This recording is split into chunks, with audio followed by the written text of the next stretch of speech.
بسم اللہ الرحمن الرحیم۔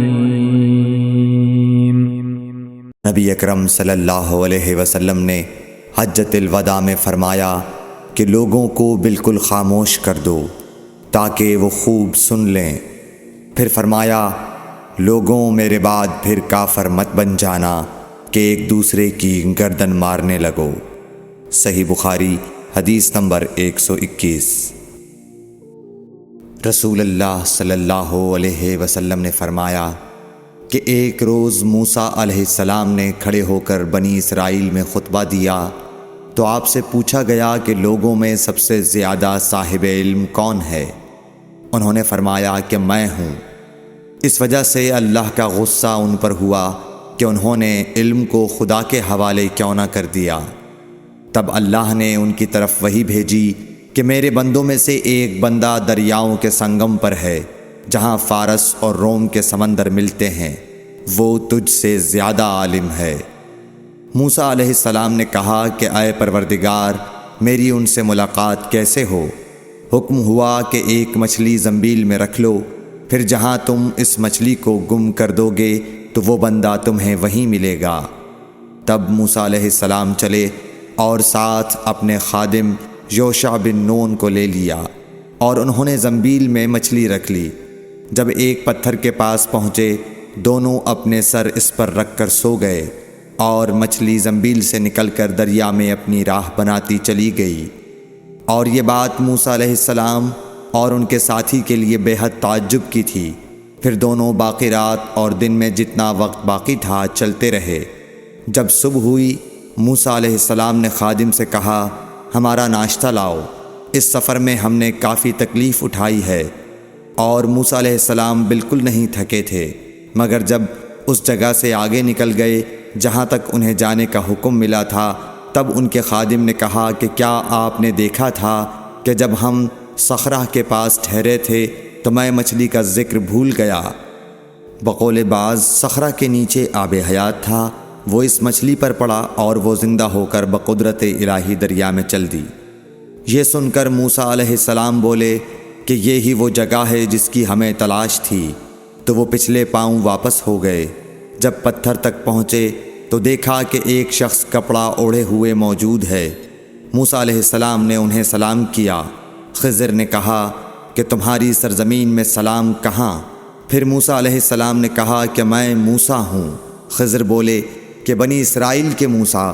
انہوں نے جواب دیا، ہاں۔ پھر کہا کہ کیا میں آپ کے ساتھ چل سکتا ہوں تاکہ آپ مجھے ہدایت کی وہ باتیں بتلاؤ جو اللہ نے خاص آپ ہی کو سکھلائی ہیں؟ خضر بولے کہ تم میرے ساتھ صبر نہیں کر سکو گے۔ اے موسیٰ، مجھے اللہ نے ایسا علم دیا ہے جسے تم نہیں جانتے، اور تم کو جو علم دیا ہے اسے میں نہیں جانتا۔ اس پر موسیٰ علیہ السلام نے کہا کہ خدا نے چاہا تو آپ مجھے صابر پاؤ گے، اور میں کسی بات میں آپ کی نافرمانی نہیں کروں گا۔ پھر دونوں دریا کے کنارے کنارے پیدل چلے۔ ان کے پاس کوئی کشتی نہ تھی کہ ایک کشتی ان کے سامنے سے گزری تو کشتی والوں سے انہوں نے کہا کہ ہمیں بٹھا لو۔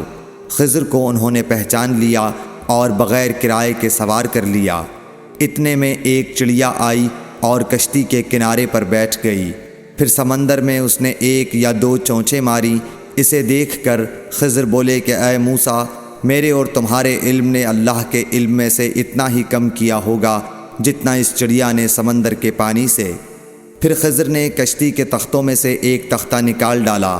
موسیٰ علیہ السلام نے کہا کہ ان لوگوں نے تو ہمیں کرایہ لیے بغیر مفت میں سوار کیا، اور آپ نے ان کی کشتی کی لکڑی اکھاڑ ڈالی تاکہ یہ ڈوب جائیں۔ خضر بولے کہ کیا میں نے نہیں کہا تھا کہ تم میرے ساتھ صبر نہیں کر سکو گے؟ اس پر موسیٰ علیہ السلام نے جواب دیا کہ بھول پر میری گرفت نہ کرو۔ موسیٰ علیہ السلام نے بھول کر یہ پہلا اعتراض کیا تھا۔ پھر دونوں چلے۔ کشتی سے اتر کر ایک لڑکا بچوں کے ساتھ کھیل رہا تھا۔ خضر نے اوپر سے اس کا سر پکڑ کر ہاتھ سے اسے الگ کر دیا۔ موسیٰ علیہ السلام بول پڑے، کیا آپ نے ایک بے گناہ بچے کو بغیر کسی جانی حق کے مار ڈالا؟ غضب ہو گیا۔ خضر بولے کہ میں نے تم سے نہیں کہا تھا کہ تم میرے ساتھ صبر نہیں کر سکو گے؟ ابن عیینہ کہتے ہیں کہ اس کلام میں پہلے سے زیادہ تاکید ہے، کیونکہ پہلے کلام میں لفظ لکا نہیں کہا تھا، اس میں لکا زائد کیا جس سے تاکید ظاہر ہے۔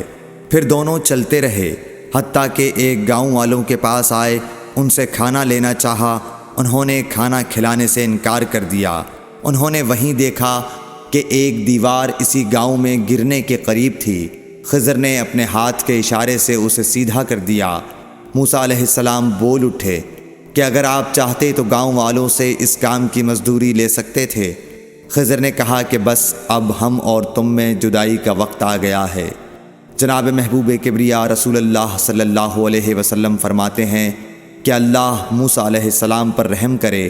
ہماری تمنا تھی کہ موسیٰ علیہ السلام کچھ دیر اور صبر کرتے تو مزید واقعات ان دونوں کے بیان کیے جاتے اور ہمارے سامنے روشنی میں آتے، مگر حضرت موسیٰ علیہ السلام کی عجلت نے اس علم لدنی کے سلسلے کو جلد ہی منقطع کرا دیا۔ صحیح بخاری حدیث نمبر 122۔ ایک شخص رسول اللہ صلی اللہ علیہ وسلم کی خدمت اقدس میں حاضر ہوا اور اس نے عرض کیا، یا رسول اللہ کی راہ میں لڑائی کی کیا صورت ہے؟ کیونکہ ہم میں سے کوئی غصے کی وجہ سے اور کوئی غیرت کی وجہ سے جنگ کرتا ہے۔ تو آپ صلی اللہ علیہ وسلم نے اس کی طرف سر اٹھایا، اور سر اس لیے اٹھایا کہ پوچھنے والا کھڑا ہوا تھا۔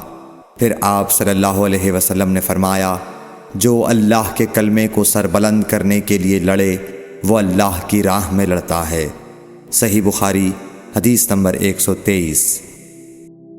رسول اللہ صلی اللہ علیہ وآلہ وسلم سے رمی کے وقت پوچھا جا رہا تھا تو ایک شخص نے عرض کیا، یا رسول اللہ میں نے رمی سے قبل قربانی کر لی۔ آپ صلی اللہ علیہ وسلم نے فرمایا، اب رمی کر لو، کچھ حرج نہیں ہوا۔ دوسرے نے کہا، یا رسول اللہ میں نے قربانی سے پہلے سر منڈا لیا۔ آپ صلی اللہ علیہ وسلم نے فرمایا، اب قربانی کر لو، کچھ حرج نہیں۔ اس وقت جس چیز کے بارے میں جو آگے پیچھے ہو گئی تھی آپ سے پوچھا گیا، آپ صلی اللہ علیہ وسلم نے یہی جواب دیا، اب کر لو، کچھ حرج نہیں۔ صحیح بخاری حدیث نمبر 124۔ حضرت عبداللہ بن مسعود رضی اللہ تعالی عنہ کہتے ہیں کہ ایک مرتبہ میں رسول کریم صلی اللہ علیہ وسلم کے ساتھ مدینے کے کھنڈرات میں چل رہا تھا اور آپ کھجور کی چھڑی پر سہارا دے کر چل رہے تھے، تو کچھ یہودیوں کا ادھر سے گزر ہوا۔ ان میں سے ایک نے دوسرے سے کہا کہ آپ سے روح کے بارے میں کچھ پوچھو۔ ان میں سے کسی نے کہا، مت پوچھو، ایسا نہ ہو کہ وہ کوئی ایسی بات کہہ دیں جو تمہیں ناگوار ہو۔ مگر ان میں سے بعض نے کہا کہ ہم ضرور پوچھیں گے۔ پھر ایک شخص نے کھڑے ہو کر کہا، اے ابو القاسم، روح کیا چیز ہے؟ آپ نے خاموشی اختیار فرمائی۔ میں نے دل میں کہا کہ آپ پر وحی آ رہی ہے، اس لیے میں کھڑا ہو گیا۔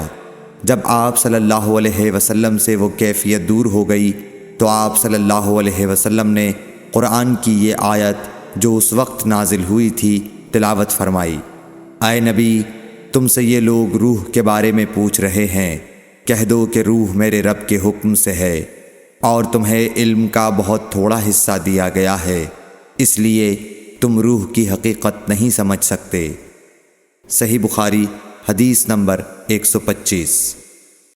رسول اللہ صلی اللہ علیہ وآلہ وسلم نے ارشاد فرمایا کہ اے عائشہ، اگر تیری قوم دور جاہلیت کے ساتھ قریب نہ ہوتی بلکہ پرانی ہو گئی ہوتی۔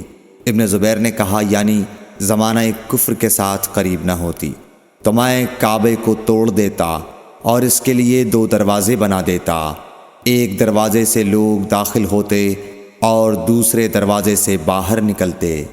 صحیح بخاری حدیث نمبر 126۔ حضرت علی رضی اللہ عنہ کا ارشاد ہے کہ لوگوں سے وہ باتیں کرو جنہیں وہ پہچانتے ہوں۔ کیا تمہیں یہ پسند ہے کہ لوگ اللہ اور اس کے رسول کو جھٹلا دیں؟ صحیح بخاری حدیث نمبر 127۔ ایک مرتبہ حضرت معاذ بن جبل رسول اللہ صلی اللہ علیہ وسلم کے پیچھے سواری پر سوار تھے۔ آپ نے فرمایا، اے معاذ، میں نے عرض کیا حاضر ہوں یا رسول اللہ۔ آپ صلی اللہ علیہ وسلم نے دوبارہ فرمایا اے معاذ۔ میں نے عرض کیا حاضر ہوں اے اللہ کے رسول۔ آپ صلی اللہ علیہ وسلم نے سے بارہ فرمایا اے معاذ۔ میں نے عرض کیا حاضر ہوں اے اللہ کے رسول۔ 3 بار ایسا ہوا۔ اس کے بعد آپ صلی اللہ علیہ وسلم نے فرمایا کہ جو شخص سچے دل سے اس بات کی گواہی دے کہ اللہ کے سوا کوئی معبود نہیں ہے اور محمد صلی اللہ علیہ وسلم اللہ کے سچے رسول ہیں، اللہ تعالی اس کو دوزخ کی آگ پر حرام کر دیتا ہے۔ میں نے کہا یا رسول اللہ، کیا اس بات سے لوگوں کو باخبر نہ کر دوں تاکہ وہ خوش ہو جائیں؟ آپ صلی اللہ علیہ وسلم نے فرمایا اگر تم یہ خبر سناؤ گے تو لوگ اس پر بھروسہ کر بیٹھیں گے اور عمل چھوڑ دیں گے۔ صحیح بخاری حدیث نمبر 128۔ رسول کریم صلی اللہ علیہ وسلم نے ایک روز معاذ رضی اللہ عنہ سے فرمایا کہ جو شخص اللہ سے اس کیفیت کے ساتھ ملاقات کرے کہ اس نے اللہ کے ساتھ کسی کو شریک نہ کیا ہو، وہ یقیناً جنت میں داخل ہوگا۔ معاذ بولے یا رسول اللہ، کیا میں اس بات کی لوگوں کو بشارت نہ سنا دوں؟ آپ صلی اللہ علیہ وسلم نے فرمایا نہیں، مجھے خوف ہے کہ لوگ اس پر بھروسہ کر بیٹھیں گے۔ صحیح بخاری حدیث نمبر 129۔ ام سلیم نامی ایک عورت رسول کریم صلی اللہ علیہ وسلم کی خدمت اقدس میں حاضر ہوئیں اور عرض کیا کہ یا رسول اللہ، اللہ تعالی حق بات بیان کرنے سے نہیں شرماتا، اس لیے میں پوچھتی ہوں کہ کیا احتلام سے عورت پر بھی غسل ضروری ہے؟ آپ صلی اللہ علیہ وسلم نے فرمایا کہ ہاں، جب عورت پانی دیکھ لے یعنی کپڑے وغیرہ پر منی کا اثر معلوم ہو۔ تو یہ سن کر حضرت ام سلمہ رضی اللہ عنہا نے شرم کی وجہ سے اپنا چہرہ چھپا لیا اور کہا یا رسول اللہ، کیا عورت کو بھی احتلام ہوتا ہے؟ آپ نے فرمایا ہاں، تیرے ہاتھ خاک آلود ہوں، پھر کیوں اس کا بچہ اس کی صورت کے مشابہ ہوتا ہے، یعنی یہی اس کے احتلام کا ثبوت ہے۔ صحیح بخاری حدیث نمبر 130۔ رسول اللہ صلی اللہ علیہ وسلم نے ایک مرتبہ فرمایا کہ درختوں میں سے ایک درخت ایسا ہے جس کے پتے کبھی نہیں جھڑتے اور اس کی مثال مسلمان جیسی ہے، مجھے بتلاؤ وہ کیا درخت ہے؟ تو لوگ جنگلی درختوں کی سوچ میں پڑ گئے اور عبداللہ بن عمر کے دل میں آیا کہ میں بتلا دوں کہ وہ کھجور کا پیڑ ہے۔ عبداللہ کہتے ہیں کہ پھر مجھے شرم آ گئی اور میں چپ ہی رہا۔ تب لوگوں نے عرض کیا یا رسول اللہ، آپ ہی خود اس کے بارے میں بتلائیے۔ آپ نے فرمایا وہ کھجور ہے۔ عبداللہ کہتے ہیں کہ میرے جی میں جو بات تھی وہ اپنے والد حضرت عمر رضی اللہ عنہ کو بتلائی۔ وہ کہنے لگے کہ اگر تو اس وقت کہہ دیتا تو میرے لیے ایسے ایسے قیمتی سرمایے سے زیادہ محبوب ہوتا۔ صحیح بخاری حدیث نمبر 131۔ حضرت علی رضی اللہ تعالی عنہ سے روایت ہے کہ میں ایسا شخص تھا جسے جریان مزی کی شکایت تھی، تو میں نے اپنے شاگرد مقداد کو حکم دیا کہ وہ رسول اللہ صلی اللہ علیہ وسلم سے دریافت کریں، تو انہوں نے آپ صلی اللہ علیہ وسلم سے اس بارے میں پوچھا۔ آپ صلی اللہ علیہ وسلم نے فرمایا کہ اس مرض میں غسل نہیں ہے، ہاں وضو فرض ہے۔ صحیح بخاری حدیث نمبر 132۔ ایک آدمی نے مسجد میں کھڑے ہو کر عرض کیا یا رسول اللہ، آپ ہمیں کس جگہ سے احرام باندھنے کا حکم دیتے ہیں؟ تو رسول اللہ صلی اللہ علیہ وسلم نے فرمایا مدینے والے ذوالحلیفہ سے احرام باندھیں اور اہل شام جحفہ سے اور نجد والے قرن منازل سے۔ ابن عمر نے فرمایا کہ لوگوں کا خیال ہے کہ رسول اللہ صلی اللہ علیہ وسلم نے فرمایا کہ یمن والے یلملم سے احرام باندھیں، اور ابن عمر کہا کرتے تھے کہ مجھے یہ آخری جملہ رسول اللہ صلی اللہ علیہ وسلم سے یاد نہیں۔ صحیح بخاری حدیث نمبر 133۔ ایک شخص نے آپ صلی اللہ علیہ وسلم سے پوچھا کہ احرام باندھنے والے کو کیا پہننا چاہیے؟ آپ صلی اللہ علیہ وسلم نے فرمایا کہ نہ قمیص پہنے، نہ صافہ باندھے، اور نہ پجامہ، اور نہ کوئی سرپوش اوڑھے، اور نہ کوئی زعفران اور ورس سے رنگا ہوا کپڑا پہنے، اور اگر جوتے نہ ملیں تو موزے پہن لے اور انہیں اس طرح کاٹ دے کہ ٹخنوں سے نیچے ہو جائیں۔ صحیح بخاری حدیث نمبر 134۔